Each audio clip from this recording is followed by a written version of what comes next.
This is the Insta360 Ace Pro, which has recently become one of my favorite cameras because of its high quality 8K resolution and video recording features. In this video, I'll be showing you all the great and not so great things I've learned about the Ace Pro for the last 2 weeks, and by the end, you should know if the Ace Pro is the right action camera for you. This video won't include anything on the Insta360 Ace, which you might call the little sibling to the Ace Pro in this range of Insta360 cameras. We'll definitely put that to the test in a future video. Remember that we do these videos to give you guys more information so that in case you do want to get yourself one of these or any other products available from 180by2.co.za, you can make a more informed purchase. The Ace Pro has a small but rugged design. The body is made of hard plastic, but the edges, the front, and below the screen over here have what feels like this layer of nice, shock-absorbing rubber white material. The screen here can flip up by 180 degrees, making it easier to do selfie content, and it's also waterproof up to a depth of 10 meters, as long as you make sure that these doors are properly closed. It's flat on all sides, so it'll stay standing regardless of what side of it you put it down on top of a flat surface. And yeah, overall the build quality is quite nice. The only thing that worries me is I'm concerned about how much damage or push this can take on an action adventure, like for people who are on their bikes, boards and skis. Using the Ace Pro is pretty simple with the touchscreen. You swipe either side from the middle to change your shooting mode, and let's say we choose video mode. I can then swipe up from the bottom edge for my video settings such as resolution, stabilization and so on. I can then swipe from the right edge to get all my auto or manual exposure settings, swipe from the left edge to go through the content I've saved on the album, and then swipe from the top edge to get more menu settings to help customize the Ace Pro. This camera can really do a lot, and for me, who's someone who's more interested in the videography approach because I don't have a bike, board or skis, there are some really practical features like the ability to stop recording, save it, and then continue recording on the same video from where you left off.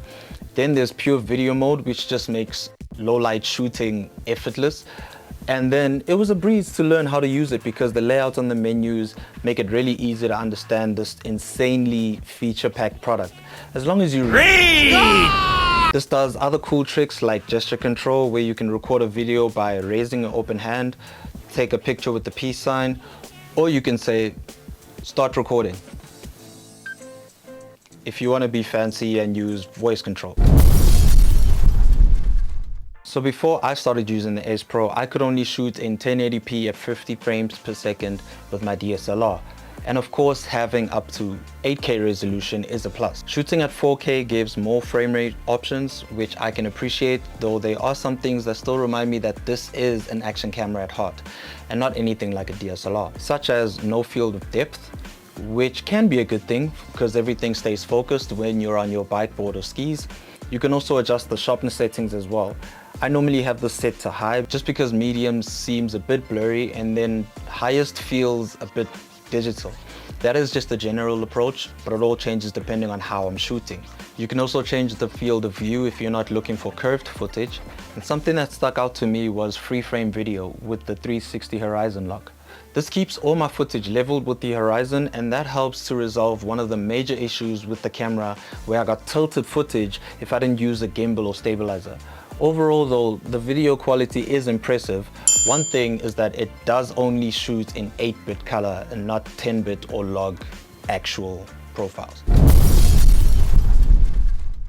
The Ace Pro takes great pictures in auto exposure, and of course you can adjust these manually as well. And you can get color profiles like standard, vivid, log and more.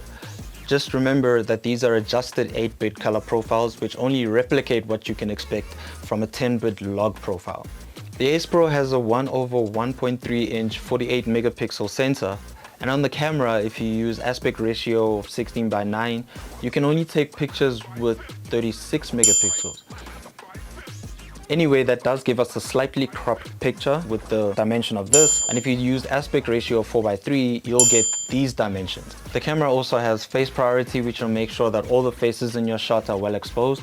And in general, I can't fault the image quality here. I just question why there's an actual HDR photo mode. The difference that I see is just really small when I take HDR pictures and compare them to normal pictures from the single photo mode. Either way, the pictures look great. The Ace Pro comes with built-in flow state stabilization, which lets you raise the intensity or have it off completely.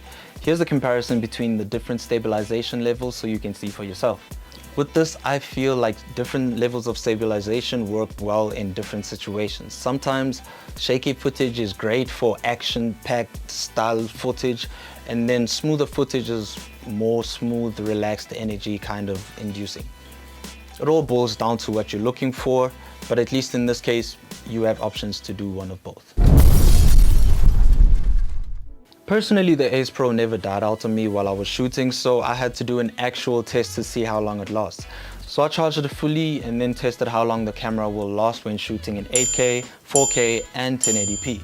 These are the numbers, and of course the higher resolutions consume battery life quicker, but the good thing is that this camera can fast charge up to 80% within 20 minutes. So if you have a power bank, you'll probably never worry about this dying out on you while you're shooting. It's always a good thing to carry some spare batteries and a charging hub, which are all available from the link in the description. Connecting to the Ace Pro with your mobile phone is as easy as it's ever been with any other Insta360 product. Just download the free Insta360 mobile app on Android or iPhone, go through a guided process the first time you do it, and then from then you'll be able to control the camera, go through and edit your content with AI features and upload them online without the need for a cable connection. The Ace Pro can also connect to your PC or laptop via USBs for transfer or to use as a webcam. Just connect the cable and USB options will appear in your camera settings menu. Several days later. Now we're at the part of the video where I tell you everything that I don't like about the camera. And the first one would be that there's no horizon lock in video mode. So I have to use free frame video to keep my horizon level.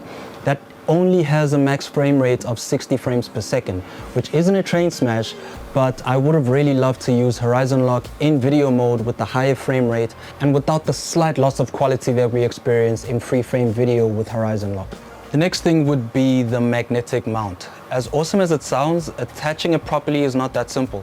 If you don't make sure that it's clipped in properly, it could easily fall off due to the weight of the camera, which makes me question, why is it even magnetic? It would be so much better if there was no magnet so we could all rely on the click click to tell us that it's mounted properly. Then the lens cover here can't be replaced, and the thought of scratching this seems very daunting. Insta360 does offer free repairs for 1 year after purchase, but that means you would have to send your Ace Pro in to get shipped and then wait for a replacement to come. So previously I'd said that I liked this for more videography purposes, but I did do my research to see how well it would work as an action camera, and because of that I concluded that this might be better labeled as a high quality vlogging camera. I also feel like the accessory box is a bit incomplete, but check out the unboxing video we did to find out why I say that. And then you can go through a range of accessories to find the ones that work best for you from the link in the description. But overall, this camera works great for me. It's not perfect, but it definitely gives me some advantages that I didn't have previously, like high resolution and frame rates, pausing, stopping and resuming recordings, and of course pure video mode for low light shooting. I'd like to hear from some of you guys to get your experience on how well this works on your bikes, boards and skis. So please comment below and don't forget to hit the link in the description to order the Insta360 Ace Pro from 180by2.co.za.